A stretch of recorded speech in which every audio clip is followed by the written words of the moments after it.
talk about gambling today. Just like the woman you see in the picture, she entrusted her entire life to that one person. When she did that, she took a gamble. She took a gamble that he will not let her go. Because if he does, she will fall to her death. So just like that woman, we have to take gambles in our life. But there's this catch. Is that when we take a gamble, we never know the result. We never know the outcome. But we do it anyways. So let's begin with the story. The story goes like this. When I was younger, I had a neighbor called Mr. Jalal, who used to work overseas in Saudi Arabia, being a migrant worker who is a remittance warrior. And every month he used to send money to his home, to his wife and children. And every time he sent money, a big portion of that was cut out in international transaction. Why? Because there are many banks involved in international transaction that cut out a 10 to 12% of their fees that actually might not amount much to you, but think of that. That $50 could mean actually 2 months worth of school fees for his daughter, or maybe a new shari for his wife, or maybe 1 month worth of rice.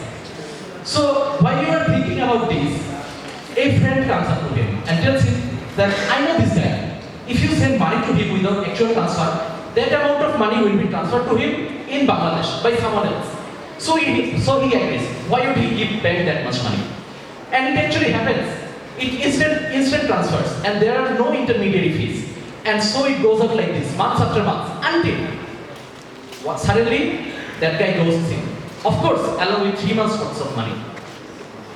That month when I was younger, I still remember auntie had to borrow rice from us with a faded smile that said it killed her from inside. I didn't understand what it really meant.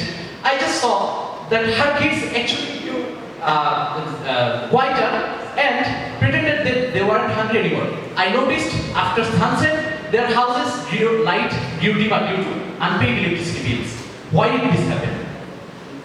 Because Mr. Jamil took a gamble that altered the course of their lives. So, what if trust wasn't about gambling? Ladies and gentlemen, I am Sabik Aftahee, and my research is about making that trust certain. How do I do that? Imagine if there was a guardian and a system like that could verify that what banks could do in an instant with an untraceable biometric record that could never be tarnished. That's what banks do, right? And this can be done with the help of blockchain. What is blockchain? You might have heard the term, right? It's about cryptocurrencies and all that, but blockchain has never been about cryptocurrencies, and it never will be. It has the potential to change the future. Wow, how? Because the system works like this. Every time a transaction goes in there like this, it automatically verifies the sender by the biometric record.